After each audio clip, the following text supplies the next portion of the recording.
la radio nationale et vous avez fait le bon choix. Il est 7h à Maïna, même heure à Sikasso. Et c'est l'heure de votre journal. Bonjour et bienvenue.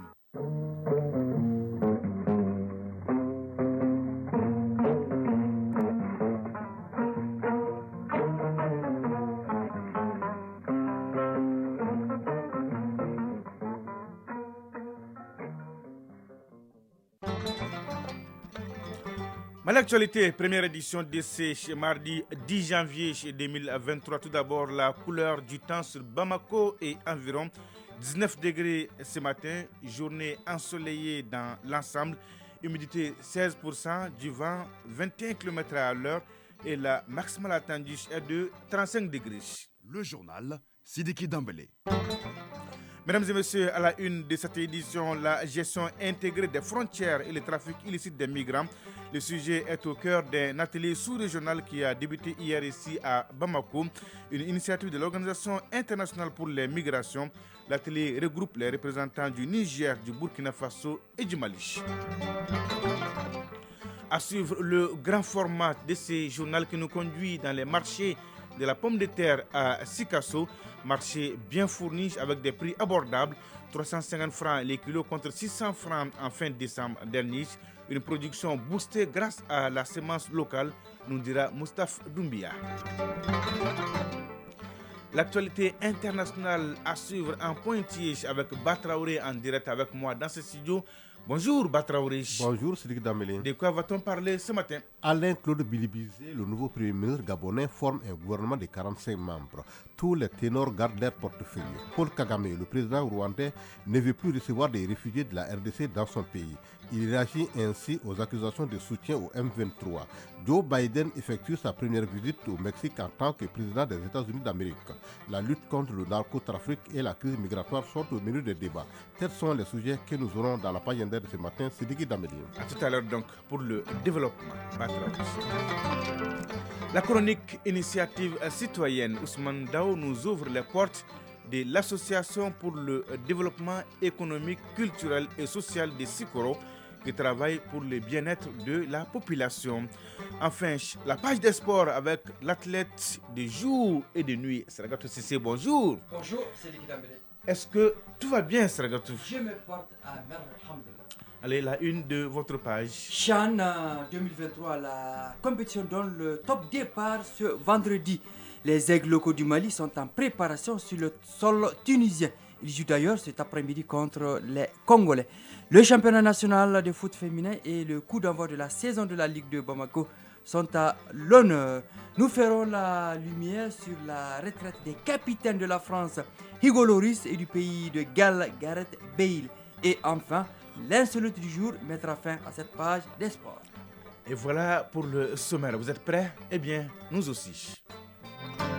Une fois de plus, bonjour et bienvenue. Direction Koulouba où le président de la transition, le colonel Assimi Goïta, a reçu hier après-midi en audience le ministre togolais des Affaires étrangères. Son nom, Robert Dusseyi.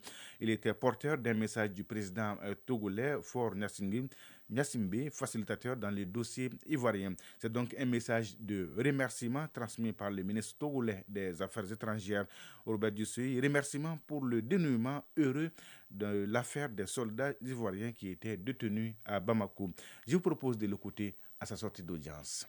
Je suis venu porter un message de remerciement du président Faure Gnassingbé au président Assimi Goïta après la libération des 46 soldats ivoiriens. Comme vous le saviez, le président Assimi Goïta a pris une décision importante par la grâce présidentielle et le président Faure Gnassingbé est reconnaissant pour ses efforts faits qui ont contribué à maintenir la cohésion entre les peuples ivoiriens et maliens et surtout à maintenir la paix, la sécurité et l'entente dans la sous-région. Donc c'est pourquoi nous sommes venus, au nom du président de la République togolaise, le président Faure Gnassingbé, remercier le président Assimi Goïta pour ce geste important. Je voudrais profiter de votre micro pour vous dire que c'est une des rares fois où on va sur le continent africain, une initiative africaine, une diplomatie africaine entre trois États, le Mali, représenté par le ministre Abdoulaye Diop ici, la Côte d'Ivoire et nous-mêmes au Togo, qui a donné un résultat. Et que parfois, entre nous Africains, nous avions des solutions à nos problèmes.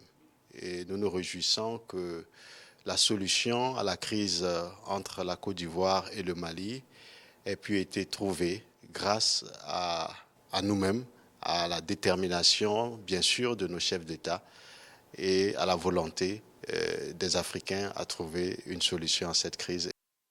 Le chef de la diplomatie togolaise, Robert Dussey, reçu hier à Koulouba par le président de la transition, le colonel Assimi Goïta. Sur autre plan, cette question au centre d'une rencontre sous-régionale.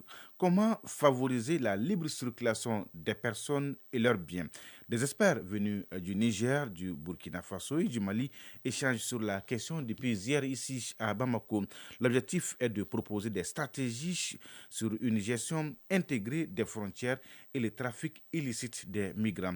Il s'agira aussi pour eux de proposer des voies et moyens en vue de renforcer la résilience des populations, d'œuvrer au respect de la dignité humaine et des droits des migrants. La rencontre est soutenue par le ministère italien des Affaires étrangères avec le concours de l'Organisation internationale pour les migrations, OIM. Le reportage est signé Boubacar Kanouti. La gestion intégrée des frontières, la libre circulation des personnes et des biens, le contrôle des flux migratoires, la coopération transfrontalière, le trafic illicite de migrants et la lutte contre la traite des personnes. Ces questions sont au cœur de cet atelier sous-régional qui regroupe 3 pays, le Mali, le Niger et le Burkina Faso, considérés comme des pays de transit.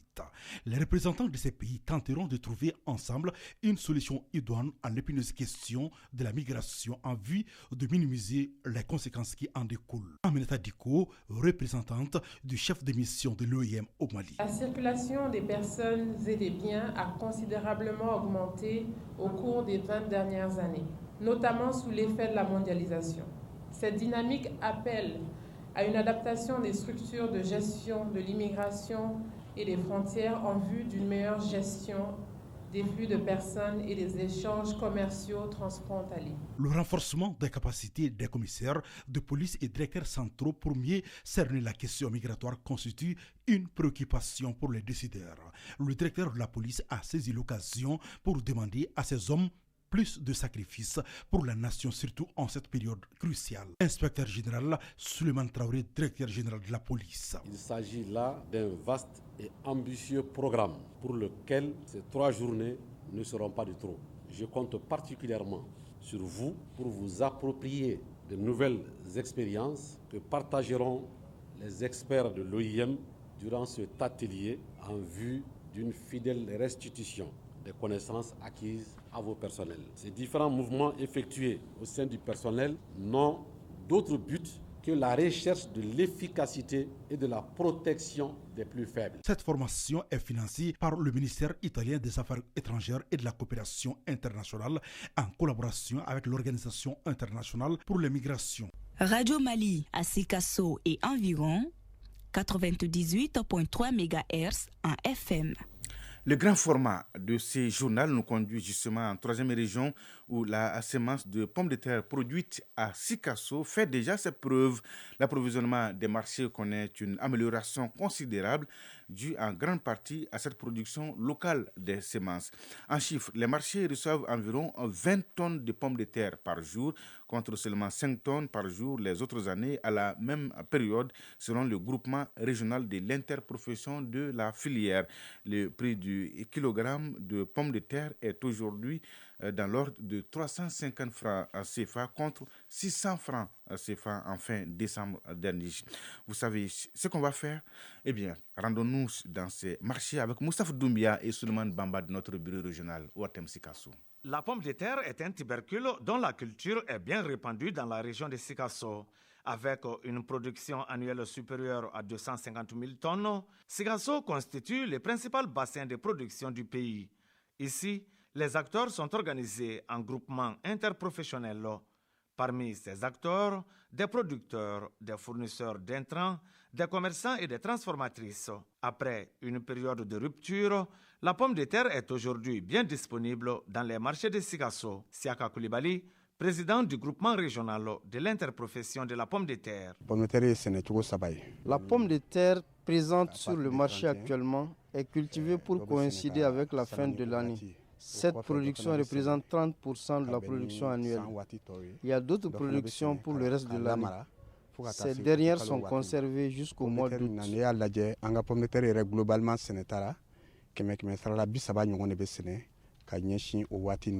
Le marché de Médine est l'un des sites reconnus pour la vente des produits maraîchers et de la pomme de terre. Ce marché est actuellement bien approvisionné au point que des commerçants vendent difficilement leurs produits. Connaît Karidjatou Traoré, vendeuse de pommes de terre au marché de Sikasso Médine. En fin d'année, la pomme de terre était vraiment rentable car il y avait moins de produits sur le marché. Avec les nouvelles productions, il y a une baisse du prix du kilogramme et peu de clients. De 600 francs CFA en fin décembre, nous sommes actuellement à 350 francs le kilogramme. Si les prix semblent élevés par rapport aux autres années, certains consommateurs trouvent cette situation normale eu égard aux difficultés liées à l'engrais. Bakary Traoré, consommateur. Le prix du kilogramme de pommes de terre à 350 francs est compréhensible. On sait que le prix de l'engrais a augmenté, donc le prix de la pomme de terre est à un niveau acceptable de mon point de vue. L'approvisionnement correct des marchés en pommes de terre est dû en partie à la disponibilité d'une semence produite localement selon l'interprofession régionale de la filière. Siaka Koulibaly, président du groupement régional de l'interprofession de la pomme de terre. C'est grâce à la semence locale que nous avons pu approvisionner les marchés à raison de 20 tonnes par jour contre 5 tonnes par jour les autres années.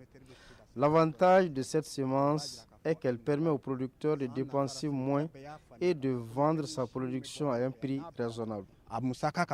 Rappelons que la région de Sikasso fournit plus de 50% du besoin national de pommes de terre, estimé à 500 000 tonnes selon l'interprofession pommes de terre du Mali. Sikasso, Mustafa Doumbia et Suleiman Bamba pour l'ORTM. Bonjour Batraoré. Bonjour Cédric Dambélé. Avec vous, l'actualité hors de nos législatives des législatives au Bénin. La société civile dresse son bilan. La Sénat travaille aux résultats. Oui, les Béninois attendent les résultats des élections législatives qui se sont tenues dimanche pour élire les 109 députés de la future Assemblée nationale.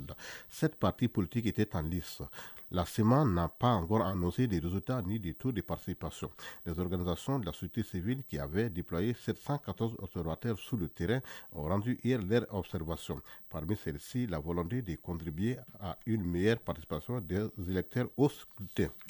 Au Gabon, 45 ministres dans le gouvernement d'Alain-Claude Billy-Bizé. Aussitôt nommé, le nouveau Premier ministre Alain-Claude Billy-Bizé a déjà formé son gouvernement qui compte 45 membres contre 38 auparavant. Premier chef du gouvernement au Gabon, Rose Christiane Ozuka Raponda, a pour sa part été nommé vice-présidente de la République. Poste vacant depuis mai 2019. Le nouveau Premier ministre n'a pas bousculé l'équilibre de l'ancien gouvernement. Les ministères clés comme le budget, l'économie et les affaires étrangères ne changent pas de titulaire. Coup de colère, Paul Kagame annonce que le Rwanda n'accueillera plus de réfugiés de RDC. Au Rwanda, le président Paul Kagame a annoncé hier dans un discours devant les parlementaires que le Rwanda ne pouvait pas continuer d'accueillir des réfugiés congolais en étant insulté. Par cette annonce, il réfute les accusations de soutien du Rwanda au groupe armé du M23, des accusations formulées par la RDC et plusieurs membres de la communauté internationale, dont le groupe d'experts de l'ONU dans un rapport publié en décembre dernier. Au Mexique, Biden et López Obrador affichent une relation cordiale, même si les tensions demeurent, Batraoré. Oui, Joe Biden, le président américain, et son hôte mexicain Andrés Manuel López Obrador se sont rencontrés hier à Mexico en marge du sommet tripartite avec le Premier ministre canadien prévu ce mardi. Les deux présidents ont évoqué leurs deux grandes préoccupations, la lutte contre le narcotrafic et la crise migratoire. Notons que Joe Biden effectue sa première visite au Mexique en tant que président des États-Unis d'Amérique. Merci Batraoré pour toutes ces informations. Bonjour Sragatou Sissi. Bonjour Sidiki Dambélé. Est-ce que tout va bien Sragatou? Ça va, alhamdoulilah. Donnez-nous l'heure. Il est 7h15 à Gundam. On se retrouve juste après les jingles.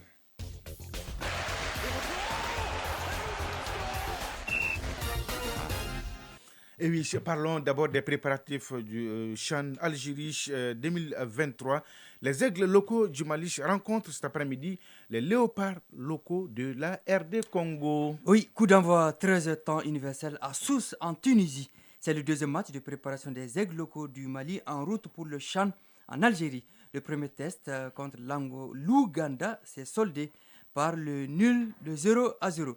Maliens et Congolais ne s'étaient plus croisés dans le cadre du CHAN depuis la finale de 2016. Victoire au passage de la RD Congo 3-0. Dans cette équipe du Mali figuraient deux rescapés. Le défenseur Mamadou Doumbia, dit l'homme braillé du Stade Malien de Bamako, et l'attaquant Hamidou Sénégo du Djoliba Assy. Hier, en match amical, la Mauritanie, adversaire du Mali au CHAN, a corrigé la Côte d'Ivoire 3-0. Bonne chance à nos aigles locaux. Foot féminin, Sragatou, on parle du championnat national. La 5e journée démarre demain mercredi. Oui, ça va vite et très vite. Le choc au sommet du groupe A entre les Super Lions de Hamdallah, leader 12 points, et l'ASRL deuxième 10 points à l'honneur. Tout comme le duel en tête du groupe B entre l'AS Mandé et l'USFAS. Ces deux équipes totalisent 12 points chacune, mais plus 32 au goal average pour les Mandékas.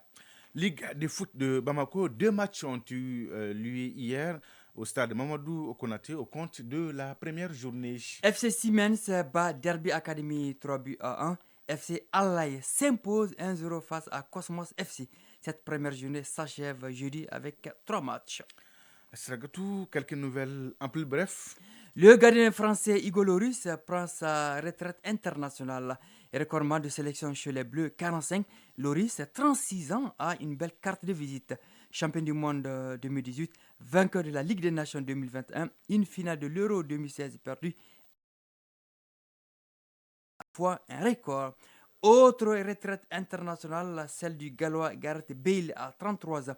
Le capitaine de la sélection, 17 ans au plus haut niveau, a disputé 111 matchs et marqué 40 buts. Gareth Bale, c'est aussi 5 Ligues des Champions avec le Real Madrid et 3 Coupes du Monde des clubs, une Coupe de la Ligue avec Tottenham et une Coupe de Major League Soccer avec Los Angeles Galaxy aux États-Unis. Oui, Sragatou est loin de la retraite. L'insolite du jour, nous sommes au Brésil, Sragatou. Un gardien de but se distingue lors d'un match d'un tournoi en oubliant son rôle de dernier rempart. Qu'est-ce qu'il a fait donc ce gardien, Sragatou? Racontez-nous. Alors, la suite est connue. Un entraîneur brésilien, selon nos sources, en vacances à Bamako, chez nous, visitait la ville aux Trois Caïmans. Surprise, il assiste à une scène d'un ouvrier déchargeant un camion de pastèques. Ce dernier s'est tellement capté une pastèque transmise par un partenaire. Alors cet entraîneur brésilien, émerveillé par le geste, s'approche de lui et décide de le recruter en qualité de gardien de but.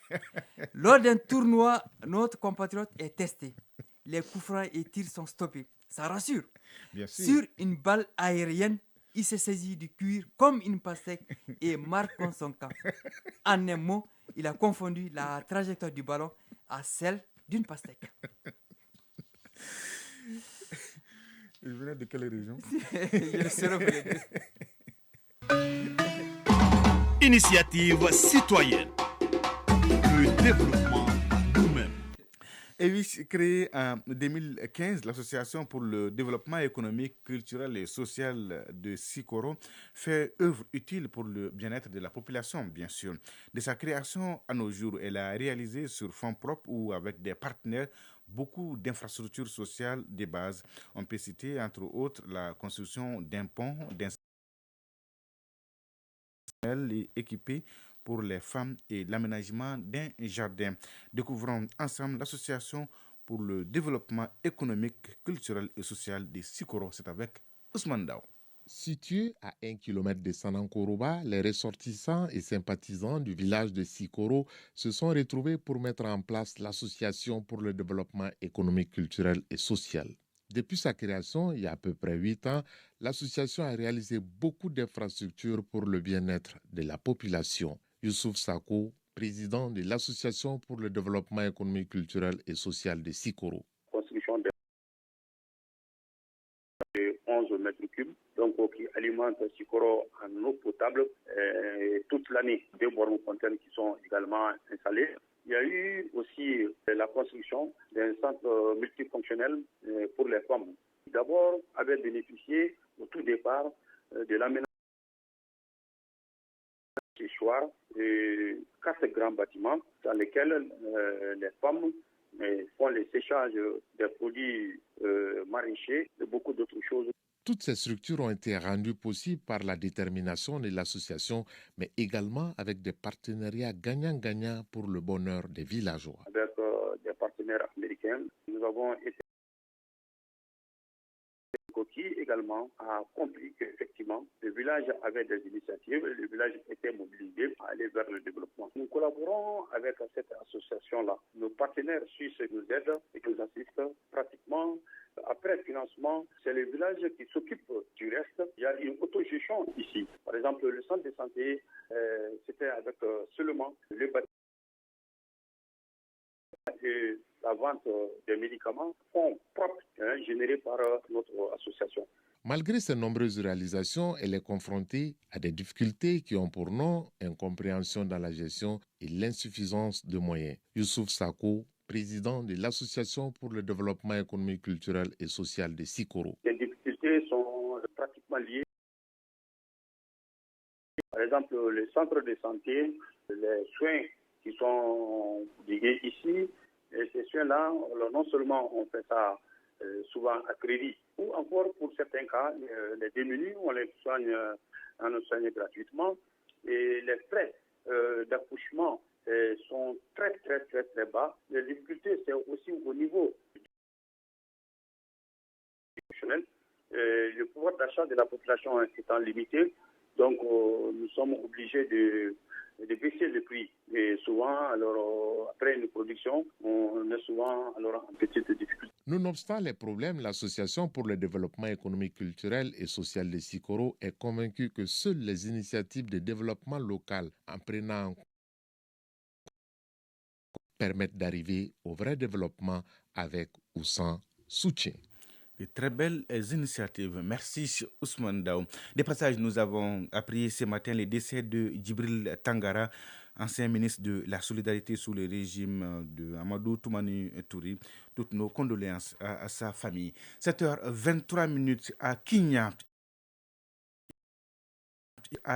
Pour ce journal. Merci, grand merci à Batraoré et à Idrissa Damele qui m'ont aidé à la réalisation, aux opérations techniques à Alou Koulibaly et présentation Sidiki Damele. La mise en ligne est assurée par Abdul Aziz Koulibaly. Merci de votre fidélité et de tous vos soutiens. C'est réconfortant. L'info continue sur votre chaîne. Tout de suite, vous avec Bemba Sibi pour la 2e édition du journal. La pensée du jour, c'est un proverbe africain. L'eau chaude, n'oublie pas qu'elle a été froide. Oui, l'eau chaude, n'oublie pas qu'elle a été froide. Mesdames et messieurs, prenez soin de vous et des autres. Excellente journée de mardi à toutes et à tous. Au revoir.